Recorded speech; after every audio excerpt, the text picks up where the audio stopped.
श्री स्वामी समर्थ. मी प्रांजली. 10 नोव्हेंबरला आहे धनत्रयोदशी आणि धनत्रयोदशीच्या दिवशी सर्वात महत्त्वाचं मानलं जातं ते म्हणजे यमदीपदान.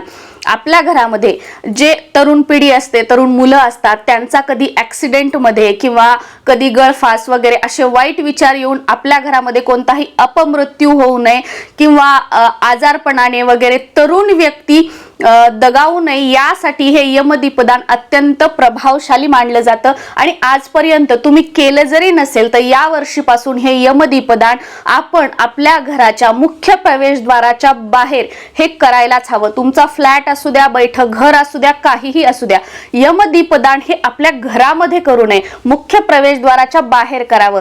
जशी सकारात्मक ऊर्जा आपल्या घरातून प्रवेश करते, नकारात्मक ऊर्जा आपल्या घरातून प्रवेश करते, तसा मृत्यूही आपल्या घराचं मुख्य प्रवेशद्वार हे आपल्या घराचा आत्मा मानला जातो, तिथूनच ते येत असतं. त्याच्यामुळे मुख्य प्रवेशद्वाराच्या आपल्या उंबरठ्याच्या बाहेर आपल्याला यमदीपदान हे करायचं असतं. आणि यमदीपदान आपण तुम्ही एकमुखी जर दिवा लावत असाल तर मुख्य प्रवेशद्वाराच्या बाहेरच, पण त्या दिव्याची दिशा जी आहे ती दक्षिण दिशेला येईल या पद्धतीने लावायचं. मग ती कोणत्याही, समजा तुमचा दार या साईडला आहे, तुमची दक्षिण दिशा या साईडला आहे, तर दिव्याचं तोंड फक्त जी ज्योत असते ती त्या साईडला फिरवायची.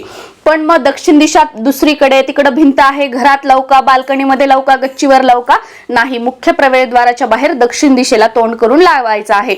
आणि बऱ्याच ठिकाणी चारमुखी सुद्धा यमदीपदानासाठी दिवा लावला जातो. चारमुखी का, की चारही दिशांनी आमचं या अपमृत्यूपासून, या म्हणजे आजाराने वगैरे मृत्यू होण्यापासून आमच्या घरातल्यांचं संरक्षण व्हावं यासाठी आपल्याला हा दिवा लावायचा आहे. तो कशा पद्धतीने लावायचा, या दिव्यामध्ये आपल्याला काही वस्तू टाकायची आहे, ती अतिशय आवश्यक आहे.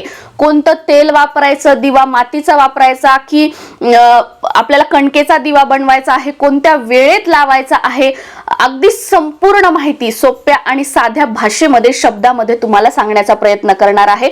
अगदी हा व्हिडिओ बघितल्यानंतर तुम्ही तुमच्या मनामध्ये एकही शंका न ठेवता या धनतेरसच्या दिवशी तुम्ही यमदीपदान करू शकाल. पिरियड्स असेल तर यमदीपदान करू नका, सुतक असेल तर यमदीपदान करू नका, पिरियड्स असतील तर घरातील इतर मंडळींनी हे यमदीपदान केलं तरीही चालेल.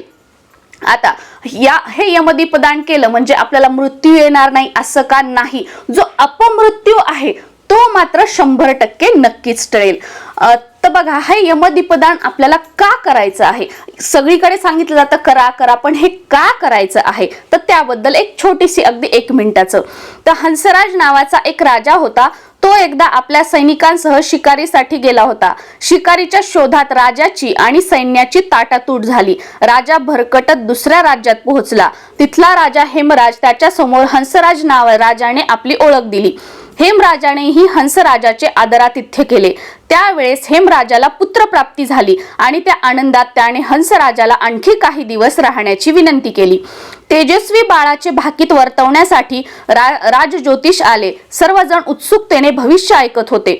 मात्र एका क्षणी ज्योतिष थांबले आणि राजाला म्हणाले, राजन, तुझा पुत्र अतिशय पराक्रमी होईल, मात्र युवा अवस्थेत त्याच्या विवाहाच्या अवघ्या 4 दिवसांनी त्याचा मृत्यू होईल. हे भाकीत ऐकून हेमराज अस्वस्थ झाला. हंसराजाने आपल्या कर्तृत्वाच्या बळावर बाळाची जबाबदारी आपल्या खांद्यावर घेतली आणि त्याला अकाली मृत्यू येऊ देणार नाही असा शब्द दिला. त्यानुसार हंसराज बाळाला घेऊन आपल्या राज्यात गेला. त्याचे राजकुमारासारखे पालन पोषण केले. ज्योतिषांनी केलेल्या भाकितानुसार राजकुमार शूर, पराक्रमी आणि महातेजस्वी बनला. त्याची कीर्ती सर्वत्र पसरली. आपणहून त्याला विवाहाचे प्रस्ताव येऊ लागले. एक सुंदर राजकुमारीशी त्याचा विवाह झाला. सर्वजण आनंदात असताना हंसराजाला राजज्योतिषांनी केलेली भविष्यवाणी आठवली. त्याने कडेकोट बंदोबस्त केला. विवाहाच्या 4थ्या दिवशी दैव गतीनुसार यमदूत राजकुमाराला यमसदनाला नेण्यासाठी आले. परंतु हा लक्ष्मी नारायणासारखा जोडा पाहून ते देखील हरकून गेले. त्या राजकुमाराला अभय द्यावे असा विचार त्यांच्या मनात आला. यमराजांना ही बाब कळणार नाही याची त्यांनी खबरदारी घेतली. परंतु यमराजांना ही बातमी कळली.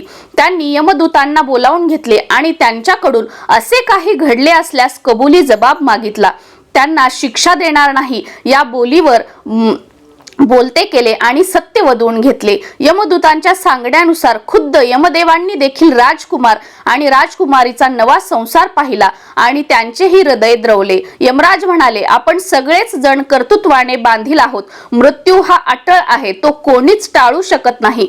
परंतु जो कोणी कार्तिक कृष्ण त्रयोदशीला धन्वंतरीची पूजा झाल्यावर आत्मज्योतीच्या रक्षणार्थ माझ्यासाठी दीपदान करेल, त्यांना अकाली मृत्यू मी कधीही देणार नाही.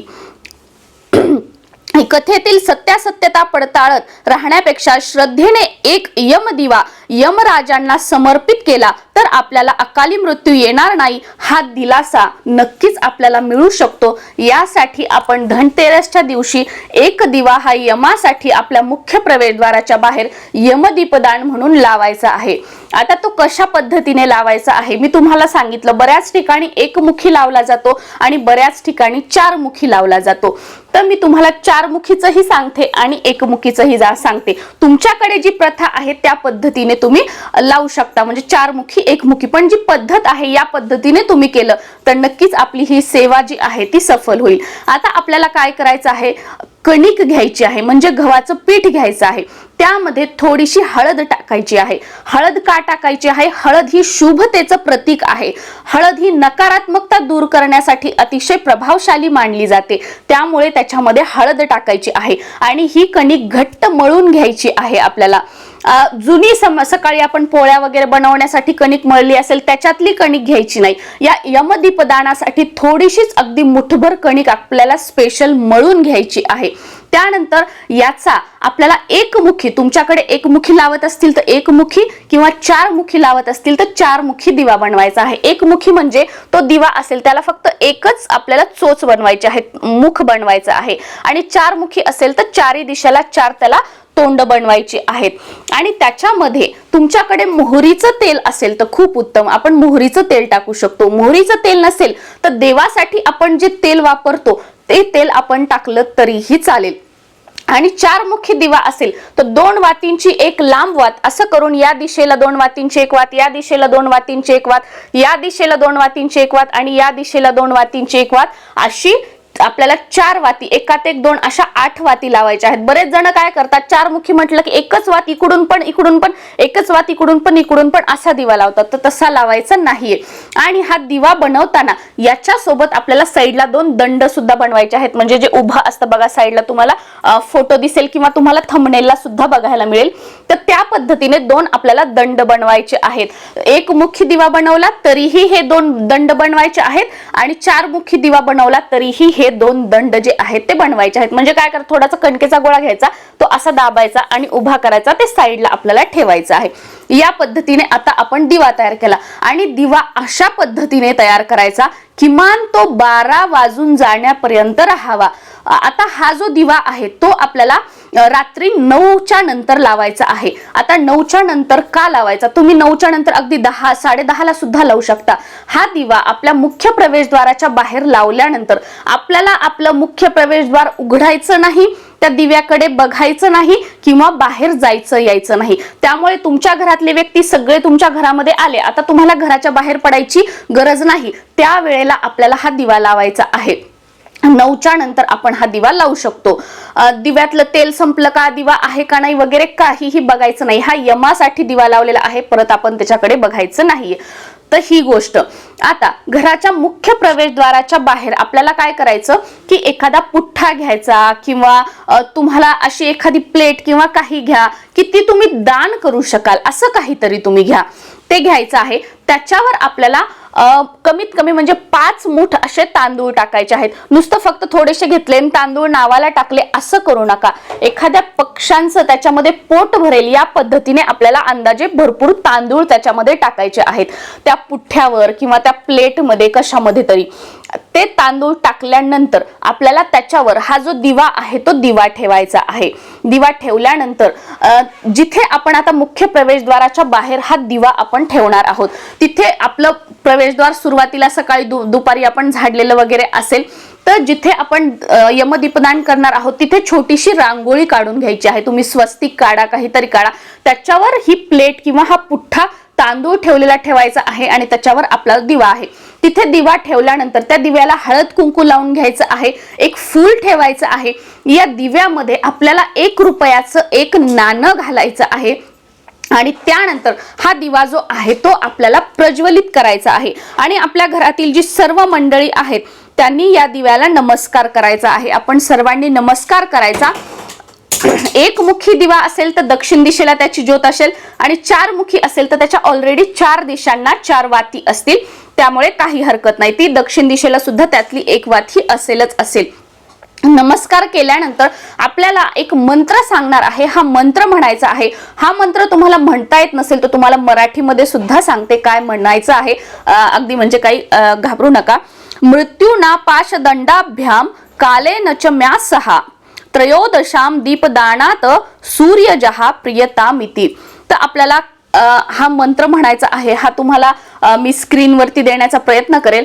हा मंत्र जर आपल्याला म्हणता येत नसेल तर आपण काय यमराजांना यमदेवता, मी तुमच्यासाठी आज धनतेरसच्या दिवशी यमदीपदान म्हणून तुमच्यासाठी या दिव्याचं मी दीपदान करत आहे. तुमचं तुम्ही आडनाव घ्यायचं, तुमचं गोत्र बोलायचं. तर आमच्या घरामध्ये कधीही अपमृत्यू घडू देऊ नका. रोगराई, आजारपण, ऍक्सिडेंट या गोष्टींनी कधीही कोणाचा मृत्यू होऊ देऊ नका. माझ्या कुटुंबातील सर्व सदस्यांना व मला दीर्घ आयुष्य लाभू द्या. तुमच्या कृपेने म्हणजे जेवढी काही आपलं आयुष्य असेल ते पूर्ण प्रत्येकाचं तेवढं आयुष्य जाऊ द्या. जे काही तुम्हाला या पद्धतीने आपल्याला मराठीत यमदेवतेंना बोलता येईल त्या पद्धतीने बोलायचं आहे आणि त्यानंतर आपल्या मुख्य प्रवेशद्वाराचं अजून एकदा नमस्कार करून त्या दिव्याला दार लावून घ्यायचं आहे आणि त्यानंतर आपण आपल्या घरामध्ये आता हे दिवा रात्री किती वाजेपर्यंत राहील, काय राहील ते त्याचं त्या दिव्याचं आपण परत बघायचं नाही. दुसऱ्या दिवशी सकाळी काय करायचं, आपली स्नान वगैरे झालं किंवा सकाळी जे कोणी सर्वात अगोदर उठेल रात्रीच त्याला सांगून ठेवायचं. हा दिवा उचलायचा आणि घराच्या आजूबाजूला जिथे एखादं मोठं झाड किंवा मोकळी जागा कुठे काही असेल तर तिथे हा दिवा ठेवायचा. ते तांदूळ ठेवायचे आणि तुम्हाला हवा असेल तर त्यातला जो 1 रुपया आहे तो आपल्या घराच्या बाहेरच कुठेतरी छोटीशी जागा वगैरे असेल काही तिथे ठेवा किंवा त्याच्यामध्ये तुम्ही जेव्हा आता तुम्ही हे दिवा ठेवला त्यावेळेला त्याच्यामध्ये अजून काहीतरी पैसे टाका आणि घराच्या आजूबाजूला जिथे कुठे मंदिर असेल त्या मंदिराच्या दानपेटीमध्ये हे पैसे टाकायचे आहेत. तर या पद्धतीने आपल्याला धनतेरसच्या दिवशी, धनत्रयोदशीच्या दिवशी रात्री यमदीपदान करायचं आहे. हा मंत्र बोलायचा आहे आणि दिव्यामध्ये 1 रुपया सुद्धा टाकायचा आहे. श्री स्वामी समर्थ.